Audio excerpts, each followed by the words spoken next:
Mestre, eu preciso de um milagre. Transforma a minha vida. Faz tempo que eu não vejo. Estão tentando ver meus sonhos. Lázaro ouviu quando aquela pedra removeu. Depois de 4 dias ele...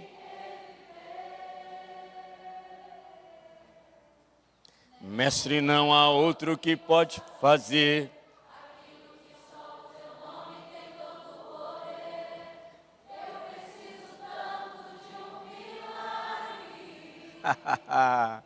Remove a minha pedra, me chama pelo nome, muda a minha história. Aleluia. Me faz um milagre.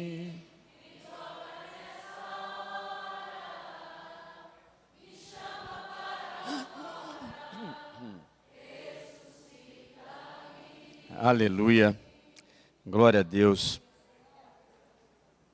Quem aqui não precisa de um milagre? Quem aqui não precisa de um milagre? Eu creio que se você for bem honesto, você vai dizer, eu preciso. Na sua vida, na sua casa, na sua família, no seu trabalho, nas suas finanças, na sua saúde física, para um filho seu, para uma filha, para um neto, para um pai, para um irmão. Quem aqui não precisa de um milagre? Meu Deus. Tem uma frase, amados, uma frase muito difícil, uma frase que é uma verdadeira sentença de morte. Essa frase é: não incomode mais o mestre. Não incomode mais o mestre. Não incomode mais o mestre. Não incomode mais o mestre. Não incomode mais o mestre. Essa frase é uma sentença de morte. É uma frase que desencoraja, que traz desânimo, que traz descrença, falta de fé na capacidade do nosso mestre para resolver uma situação difícil ou até mesmo impossível para nós. Não incomode mais o mestre. Isso aí nós vamos encontrar na Bíblia, lá em Lucas, no capítulo 8, do verso 41 ao 56, essa frase ela está nesse meio. Não incomode mais o mestre. E nesse trecho do Evangelho de Lucas, do capítulo 8, do verso 41 até o 56, nesse trecho fala de um líder religioso chamado Jairo. E Jairo, esse líder, ele está profundamente angustiado. Eu queria que vocês prestassem muita atenção, porque isso é muito forte. Jairo, um líder religioso, ele está profundamente angustiado. Pode ser que seja a situação de alguém aqui hoje, profundamente angustiado. Por quê? Porque a filha de Jairo, a sua filhinha, ela estava muito doente e aparentemente essa doença ia levar à morte essa menina. E esse trecho então conta que Jesus está a caminho de Jairo, a caminho da casa de Jairo. Esse trecho conta isso. Jesus ele aceitou o convite de Jairo para ir até a casa dele. E aí, no meio do caminho, alguém chega com uma notícia terrível, dizendo: Jairo, sua filha está morta. Não incomode mais o mestre. E essa frase, então, não incomode mais o mestre, eu acredito que muitos de nós já ouvimos, de parentes nossos, de pessoas que a gente considera amigos, irmãos, às vezes até mesmo de líderes. Não incomode mais o mestre.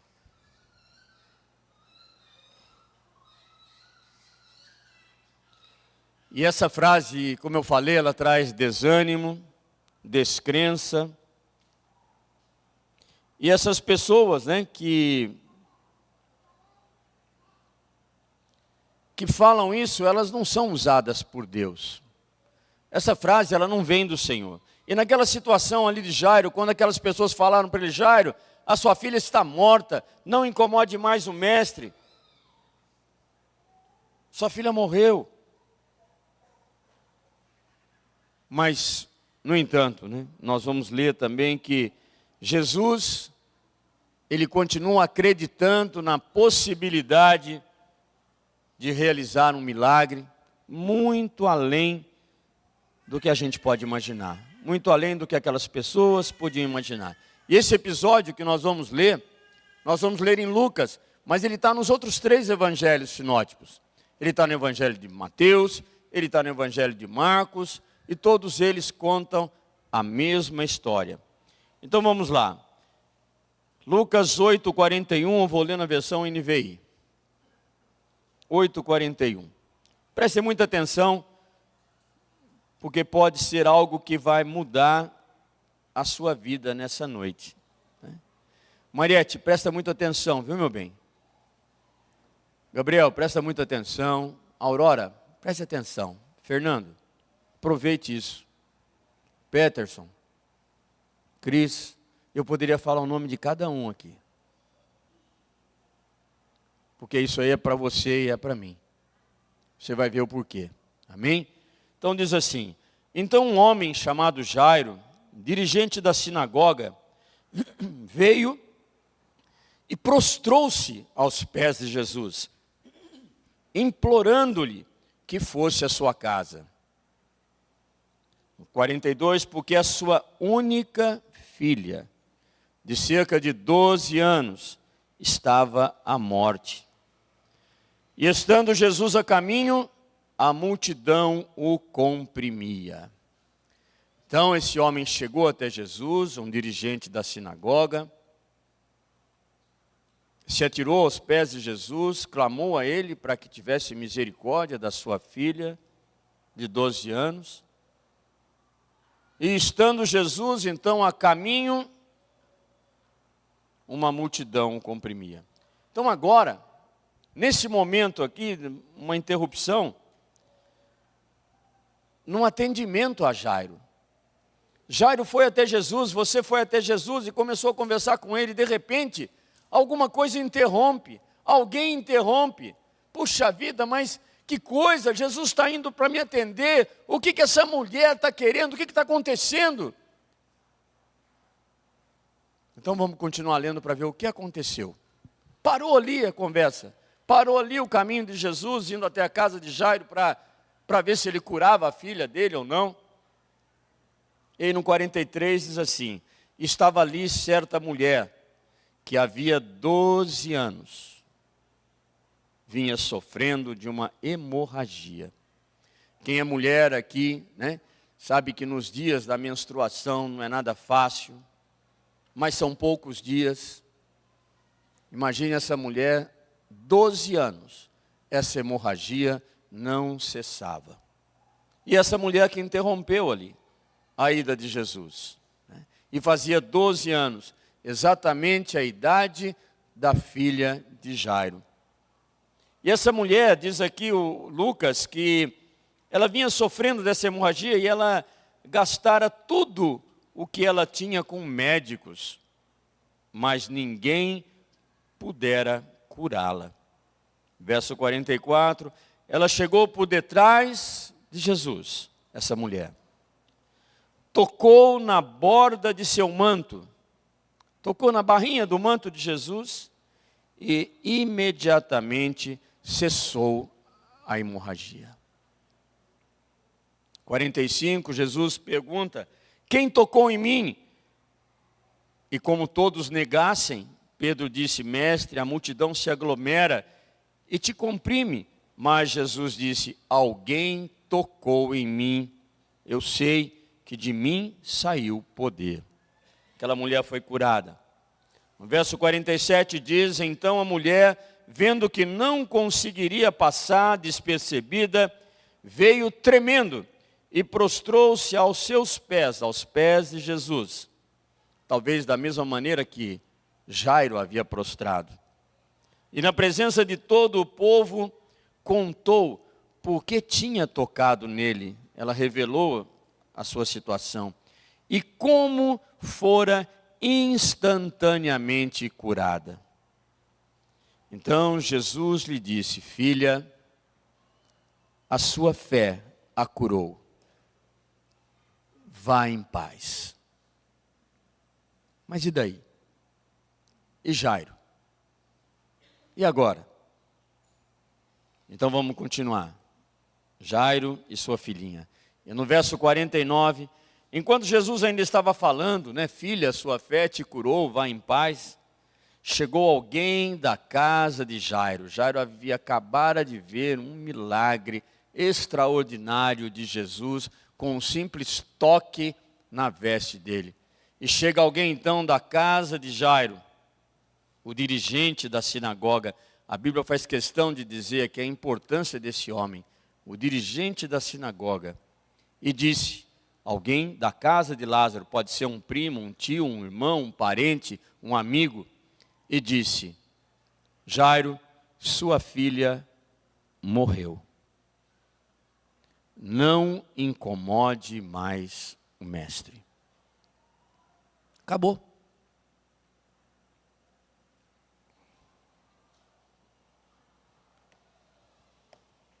Sua filha morreu. Sua situação não tem mais conserto, não tem mais remédio. Seu sonho já era. Seu emprego acabou.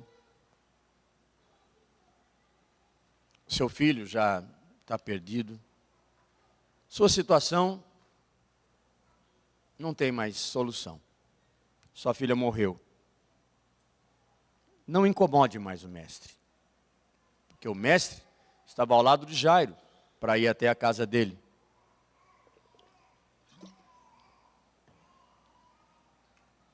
A Bíblia, ela deixa muito claro quem era Jairo aqui. Jairo, ele era um dos líderes na sinagoga, lá na cidade de Cafarnaum. E na sociedade daquela época, Jairo era uma figura muito importante. As sinagogas eram centros religiosos. Mais do que um templo, eram centros comunitários. Essas sinagogas eram fundamentais para a vida judaica, onde as pessoas se reuniam ali para oração, estudo da Torá, dos livros da Bíblia, e outros assuntos religiosos, políticos e comunitários.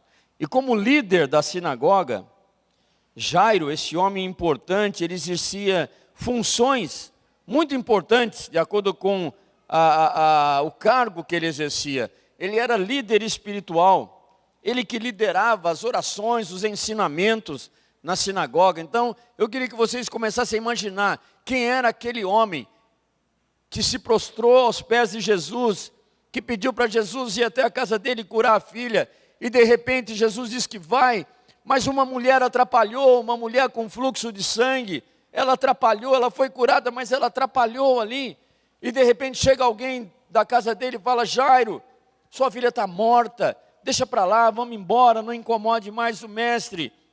Mas Jairo, ele cuidava da administração da sinagoga. Aquele homem era responsável por supervisionar todas as atividades, funcionamento da sinagoga, manutenção do prédio, organização dos serviços religiosos, coordenação dos sacerdotes que ali ficavam. E ele também exercia a função de intermediação com as autoridades políticas da época. Então, ou seja, Jairo era uma figura de alta influência e era uma pessoa de muito respeito naquele povo, naquele lugar, na cidade de Cafarnaum. E agora ele ouve a seguinte frase: sua filha morreu, Jairo. Não incomode mais o mestre. E o evangelho então continua no verso 50. Jesus ouviu também isso. E ouvindo isso, Jesus disse a Jairo: não tenha medo. Tão somente creia e ela será curada. Não tenha medo. Tão somente creia e ela será curada. Eu acredito que aquela mulher que havia 12 anos sofria daquela hemorragia, não foi por acaso que ela apareceu naquele momento e que ela foi curada. Aquilo ali foi algo sobrenatural, foi algo divino, foi algo planejado pelo Pai. Ele colocou aquela mulher ali. Porque com certeza aquilo ali fez com que Jairo encontrasse forças para continuar o caminho, levando o mestre junto com ele, o rabino, o mestre Galileu, que estava famoso naquela região, Jesus, deu coragem a ele de continuar caminhando com Jesus, indo até a sua casa. Vocês estão entendendo? E colocando na situação de vocês também.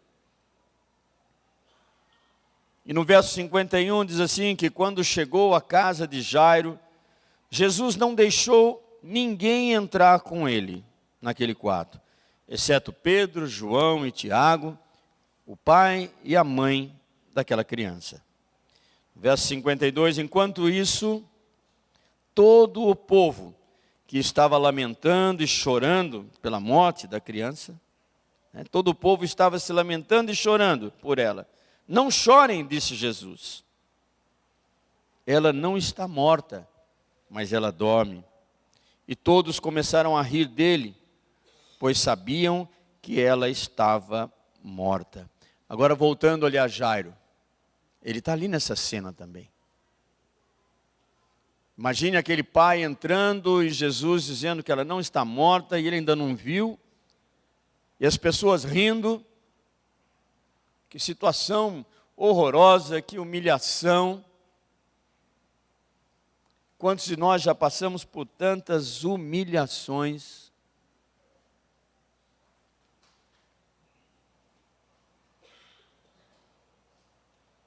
Verso 54, mas ele, Jesus, a tomou pela mão, a menina, e disse, menina, levante-se. A menina estava largada, estava com os olhos fechados, ela estava morta. E o espírito dela voltou, e ela se levantou imediatamente. Então Jesus lhes ordenou que lhe dessem de comer, dessem algo para ela comer. Os pais dela ficaram maravilhados, mas ele lhes ordenou que não contassem a ninguém o que tinha acontecido. A situação que nós enfrentamos, as nossas dificuldades, as nossas lutas, o milagre que nós precisamos. É uma canção que diz assim, olha, é só esperar acontecer, é só continuar e não deixar que as lágrimas embacem o olhar, porque senão a gente não enxerga. E não deixar que a tristeza tire a força do caminhar, continuar, olhando nos teus olhos, olhando para Jesus, enxergando a verdade, que nada e ninguém pode impedir. E aí fala, oh aleluia, que o plano de Jesus é melhor. Sabe por quê? Nunca chega atrasado. A sua hora é perfeita. A sua maneira, o jeitão, é a mais linda. Então o que a gente tem que entender e dizer: seja feita a tua vontade, eu só quero a tua vontade.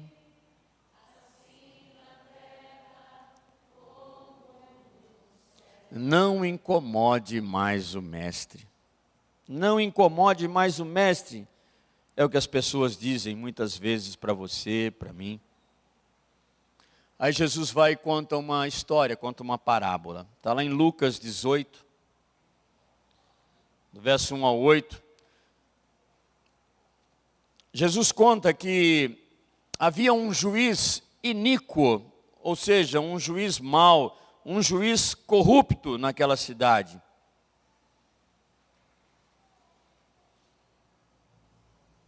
Porque Jesus queria explicar o valor que tem o nosso clamor por Ele, as nossas orações para Ele. Então Jesus conta essa história. Você trouxe a sua Bíblia ou vai colocar ali no quadro, põe para nós, Lucas, no capítulo 8, verso 1 ao 8. Depois disso, Jesus ia passando, 18, desculpa. Lucas 18. 18, verso 1. Então Jesus contou aos seus discípulos uma parábola para mostrar-lhes que eles deviam orar sempre e nunca desanimar. E ele disse: certa cidade havia um juiz que não temia Deus, nem se importava com os homens. E havia naquela cidade uma viúva que se dirigia continuamente a ele, suplicando-lhe: faça-me justiça contra o meu adversário. Aquela viúva, ela queria justiça. E por algum tempo ele se recusou, mas finalmente disse a si mesmo: embora eu não tema a Deus e nem me importe com os homens, esta viúva está me aborrecendo.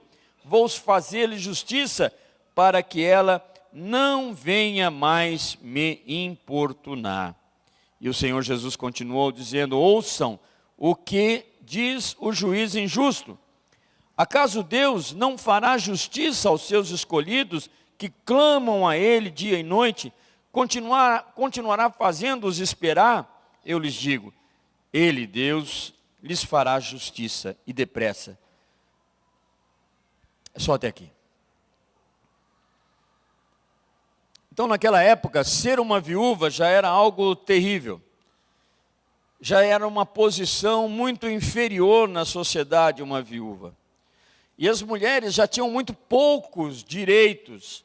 E muitas vezes elas não eram levadas a sério em tribunais. Então elas entravam com uma causa na justiça e os juízes não levavam ela a sério. Ninguém levava ela a sério, nem levava isso para ser julgado. E essa mulher, a Bíblia fala que ela já era de idade avançada, né? Ela não tinha marido para defender. Então, com certeza, aquela mulher iria cair na miséria se aquele juiz não fizesse justiça ao pedido dela.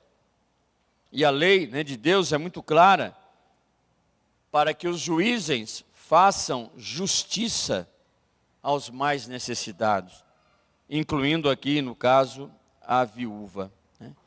E esse juiz, ele não estava nem um pouco preocupado com aquilo, mas Jesus conta essa história. Por quê? Porque nós acabamos de cantar: sua hora é perfeita, a sua maneira a mais linda, e a vontade do Senhor, ela vai ser feita. Mas eu queria contar mais uma situação para vocês aqui na Bíblia, tão gostoso. Essa passagem, ela está nos 3 evangelhos também, Mateus, Marcos e Lucas. Fala da cura dos cegos em Jericó. Os 3 evangelistas contam a mesma história, só que cada um tem uma visão diferente. Ele quer expor alguma coisa diferente daqueles cegos. Mateus, né, o único que estava presente, ele escreveu isso anos depois, mas era o único que estava presente com Jesus quando isso aconteceu. Marcos e Lucas não estavam, mas Mateus estava. Então ele é uma testemunha ocular, né? Ele viu. E Mateus diz que eram 2 cegos. Mas Mateus, ele não fala o nome do cego. Marcos fala que o cego se chamava Bartimeu. E Marcos não fala de 2 cegos, ele fala de um. Porque aquilo chamou atenção. Quando contaram para Marcos, quando ele ficou sabendo, ele escreveu e aquilo chamou atenção. Mas o que acontecia aqui, né? Vamos ler. Marcos capítulo 10, verso 47. Cegos que foram curados na proximidade de Jericó, da cidade de Jericó. Eles eram mendigos, eles pediam esmola, há muitos anos eles estavam ali.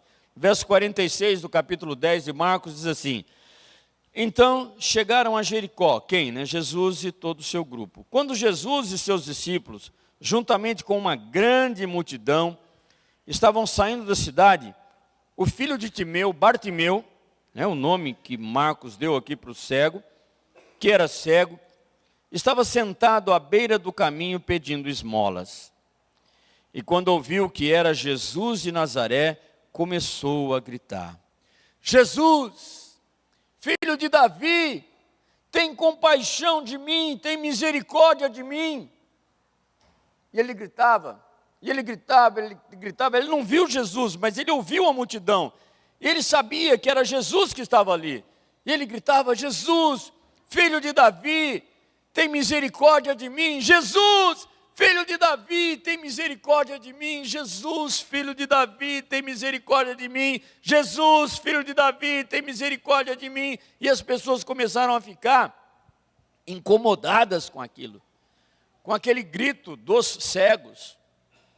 Eles gritavam muito para que Jesus tivesse misericórdia deles. Eles precisavam de algo, e eles sabiam que Jesus teria esse algo, que Jesus era o poderoso, que Jesus é Deus. Eles ficaram sabendo das coisas maravilhosas que Jesus havia feito. E o que a multidão dizia? Muitos, continuando aqui, era cego, estava sentado, 47. Quando ouviu que era Jesus de Nazaré, começou a gritar: Jesus, filho de Davi, tem misericórdia de mim, mas muitas vezes, e muito alto. E no 48 diz assim, que muitos o repreendiam, para que ele ficasse quieto. Mas ele gritava ainda mais: filho de Davi. Ele reconhecia que Jesus era da descendência de Davi, o ungido de Deus, o Cristo. Tem misericórdia de mim. Jesus parou e disse: chamem. E chamaram então o cego ou os cegos. E falaram aos cegos: ânimo, levante-se, ele está chamando, vai logo.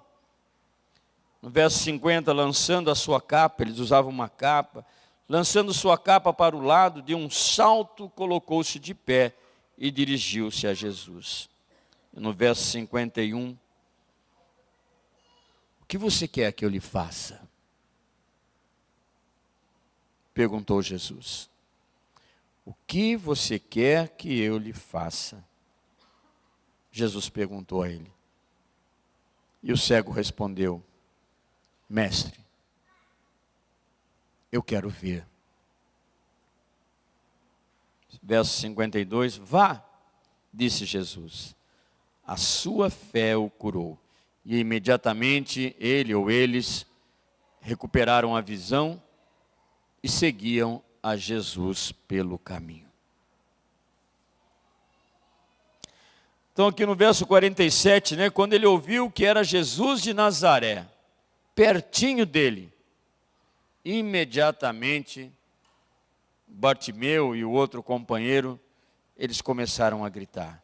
Eles começaram a clamar por Jesus.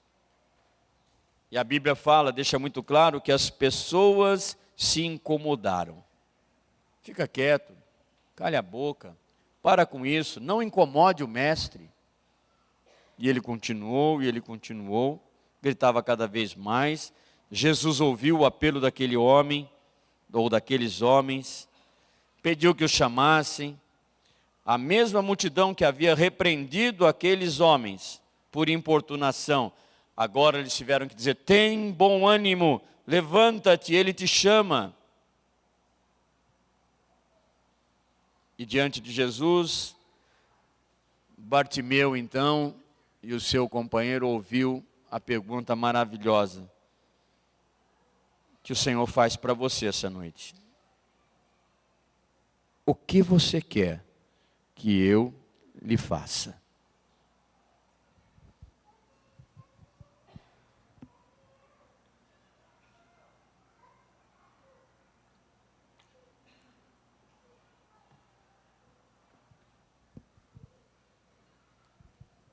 Amados, nessa hora, agora são 8h29 do dia 21 de abril de 2024. Então agora 8h29 do dia 21 de abril de 2024. O mestre dos mestres, o Senhor dos senhores, aquele que venceu a morte, aquele que ressuscitou, ele pergunta a você: o que você quer que eu lhe faça?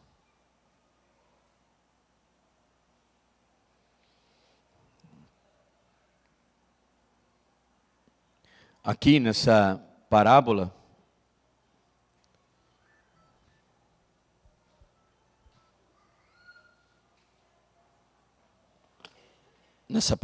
nesse fato bíblico, Bartimeu respondeu o que ele queria que o Senhor fizesse. Mestre, eu quero ver. E o que aconteceu? Jesus o curou imediatamente. Quando nós perguntamos ao Senhor, Senhor, ou nós clamamos ao Senhor, Senhor, tem misericórdia de mim, e Ele vem e fala para você, como Ele está falando essa noite, o que você quer que eu te faça? Primeiro você tem que confiar nele. Davi escreveu no Salmo 37, no verso 5, entregue o seu caminho ao Senhor, confia nele, e o mais Ele fará, ou tudo Ele fará. Entrega o teu caminho ao Senhor, confia nele, e Ele agirá. Uma situação difícil, que você pode estar enfrentando, até mesmo impossível para você, para mim, mas nós aprendemos que temos que confiar de maneira irrestrita no Senhor. Não pode ter dúvida. Nós temos que confiar no Senhor. Na época ali de Bartimeu e do seu amigo, naquela sociedade judaica, ele estava num nível mais baixo ainda do que aquela viúva. Era esse o nível de Bartimeu e seu colega. Mas ao invés dele culpar o Senhor por isso, como muitas vezes nós fazemos, pela desgraça que ele passava, o cego, ele enxergou em Jesus a cura. Ele viu que ele podia ser curado. Uma outra lição que esses cegos nos dão: perseverança. A história deles mostra que muitas vezes aquilo que já é difícil pode se tornar ainda mais difícil. Ele era um cego que dependia de esmola para sobreviver. Mas se não bastasse isso, quando ele esteve diante da única oportunidade que ele viu para receber a cura, o milagre, uma multidão tentou fazê-lo calar. Quando ele viu que era a chance dele, ele teve uma multidão que queria intimidá-lo, que queria pará-lo, que queria dizer para ele: não incomode o mestre. E aí nós aprendemos também sobre humildade. A sensatez ali de Bartimeu, de alguém humilde, que tem consciência de seus defeitos. Então, primeiro, ele clamou por misericórdia. Jesus, filho de Davi, tem misericórdia de mim. Isso indica o senso de realidade dele. Ele sabia que ele era um miserável. Ele reconhecia e entendia que era um miserável. Será que nós também, quando vamos pedir alguma coisa para o Senhor, hein, Alessandra, nós perguntamos antes, ou nós entendemos antes que nós somos miseráveis? Que nós não podemos nada, que nós não conseguimos nada, que não é pela nossa força, não é pelo nosso braço. Será que quando nós clamamos ao Senhor, nós vamos a Ele com humildade, reconhecendo ou não? Não, Senhor, olha, me ajuda só nisso porque o resto eu faço.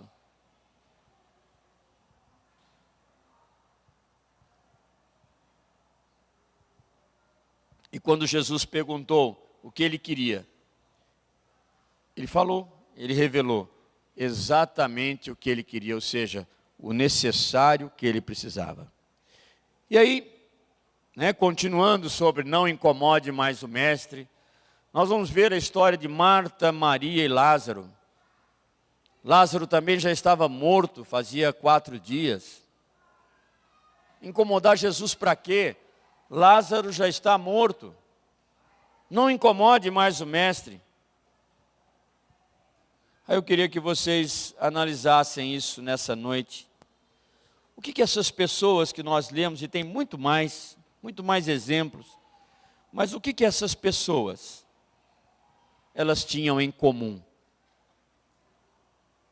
Talvez em comum entre elas, em comum conosco. Jairo, ele tinha uma filha única de 12 anos que estava morrendo. E morreu. A mulher do fluxo de sangue lutava com aquela hemorragia há 12 anos. E tinha gasto todo o dinheiro dela com o médico, todos os recursos, já tinha procurado tudo e não conseguiu. Aquela mulher, ela tinha sofrimento terrível, dores, solidão. Os cegos de Jericó, o que eles têm em comum com os demais? A viúva, que foi atrás do juiz corrupto. Marta, Maria, Lázaro, você, eu. O que nós temos em comum, amados? Todos nós precisamos de uma intervenção de Deus na nossa vida. Essa intervenção se chama milagre. Milagre. Eu queria, só para ter certeza do que eu estou pensando, o que o Espírito Santo está me dizendo, se coloque em pé aquele que precisa de um milagre. Quem não precisa de nada, continua sentado.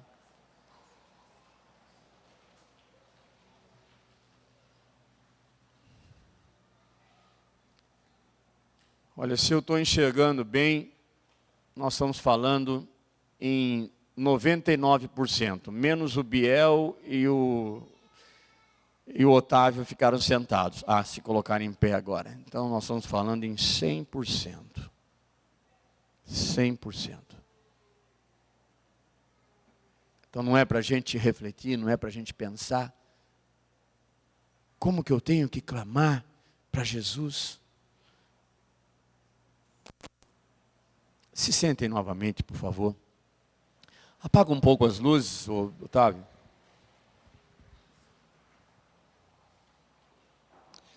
Então nós chegamos à conclusão que todos nós precisamos de um milagre. Qual é o milagre que você precisa? Olha, eu vou dizer uma coisa para vocês. Incentivos de amigos e parentes, às vezes é difícil.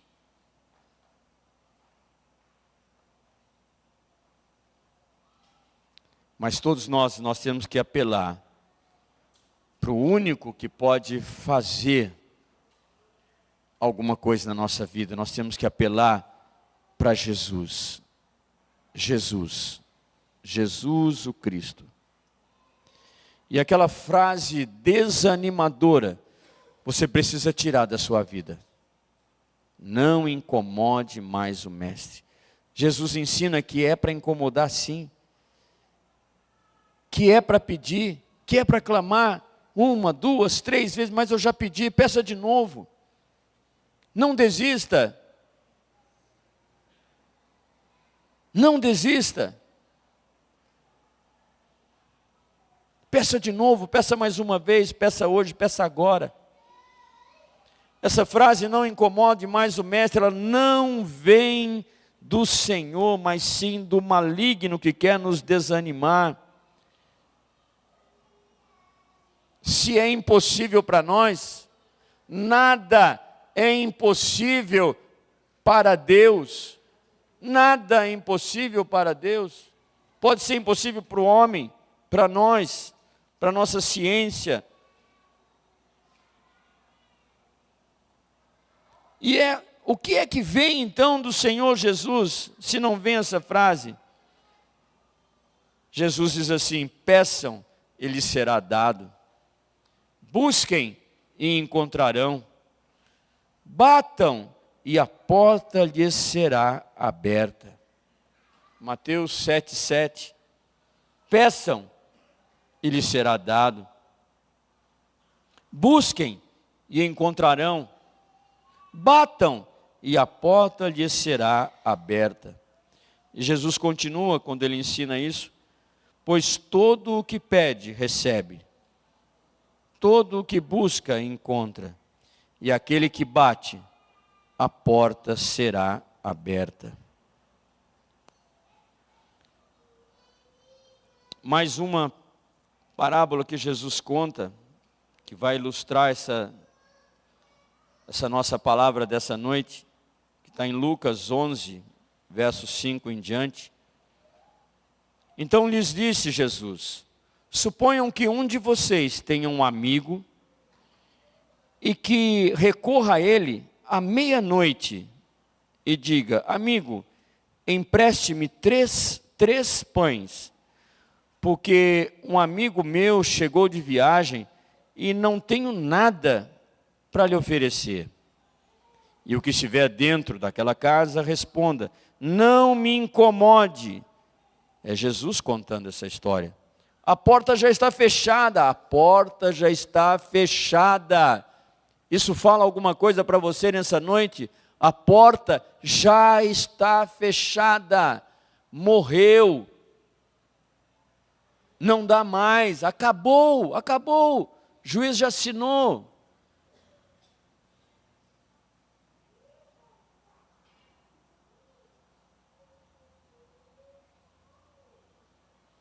A porta já está fechada, não me incomode. E meus filhos estão deitados comigo, não posso me levantar e lhe dar o que me pede. E Jesus fala: eu lhes digo, embora ele não se levante para dar-lhe o pão por ser seu amigo, por causa da importunação, da sua insistência, ele se levantará e lhe dará tudo o que você precisar. E aí Jesus fala mais uma vez, como foi dito lá em Mateus 7,7. Por isso eu lhes digo, Jesus fala para você e para mim nessa noite, por isso eu lhes digo, peçam e lhes será dado, busquem e encontrarão, batam e a porta lhes será aberta. E Jesus continua com algo maravilhoso, tremendo, pois todo o que pede, recebe. O que busca, encontra. E aquele que bate, a porta será aberta. E no verso 11, Jesus fala assim: qual pai entre vocês, se o filho lhe pedir um peixe, em lugar disso lhe dará uma cobra? Ou se o filho lhe pedir um ovo, lhe dará um escorpião? Se vocês, Jesus diz, apesar de serem maus, sabem dar boas coisas aos seus filhos, quanto mais o Pai que está no céu dará o Espírito Santo a quem o pedir.